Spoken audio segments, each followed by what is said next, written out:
Hey, so a buddy of mine asked me how I make nightmare jigs, and basically nightmare jig is meant to represent like a leech. And there's a lot of different leech licking lures when you're going for steelhead. But the nightmare jig's pretty much my go-to after I've thrown everything else in the water.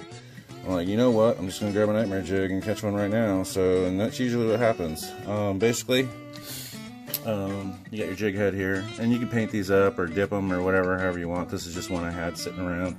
You're gonna take your string, wrap it around there, like the layout. That's just so that you got something to wrap on, especially a little tiny little deal like that. Then you're gonna take your black marabou. Looks like that. Like feathery stuff, and I just grab a whole bunch of it. I'm not like super duper fly master, fly tying master, whatever. I just grab a bunch because realistically I'm gonna throw this in the water, it's gonna get eaten by a fish, and then it's gonna go away and I'll never see it again. So if I'm gonna make a whole bunch of these things, I'm just gonna stick it on there. And what happens is it looks all bushy right now, but when it hits the water, it fans out. It looks crazy. So I'm gonna spin that up. I'm gonna go all the way up. This is a fast mode. I could take my time on this, but see, it kind of looks like that. Usually I'll take my time and do all that, but I don't really feel like it right now. And we'll go back this way. Cover that up. And then I take this like tinsel looking stuff, and I'll just take one strand of it. I don't know if you can see that, but it's like rainbow beautifulness. Trout multicolor mono flash. It's pretty cool.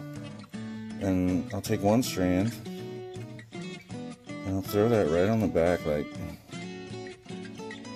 And that's not what leeches look like, I don't think.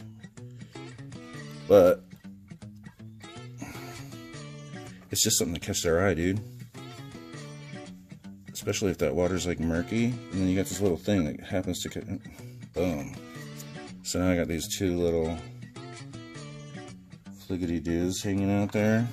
Okay. Then, realistically, this could totally work right the way it is right now. Especially if you don't feel like tying up a whole bunch of stuff. But then you take this red piece of yarn, it's like really thin, and run this back this way. This is like the neck. And I'm going to take this and spin it all the way.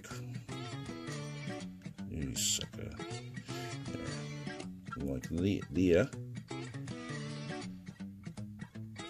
Like there.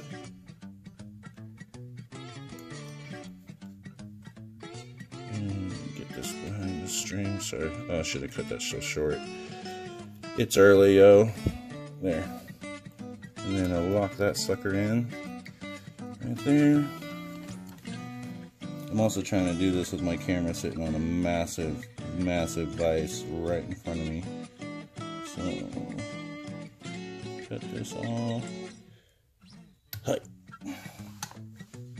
Like that. And you can get that all clean if you want. Just tuck it in there. And then I'll take another one just across the back there, and then this thing will be done.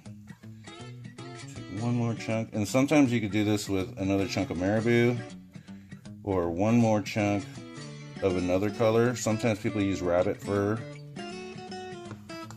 but you don't have to use rabbit fur. You can use whatever. The whole thing about it is you want to make it look like a damn leech.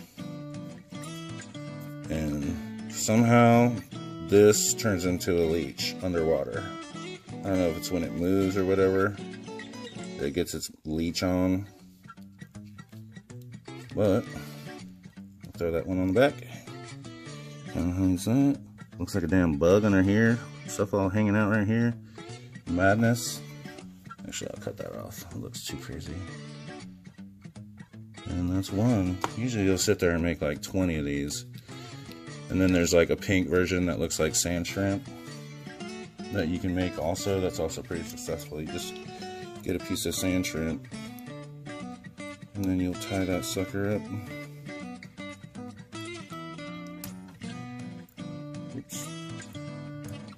Like that.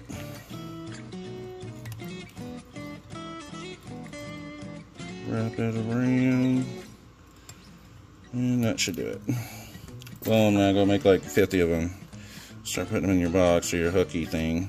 Take this little piece off, and that's my nightmare jig.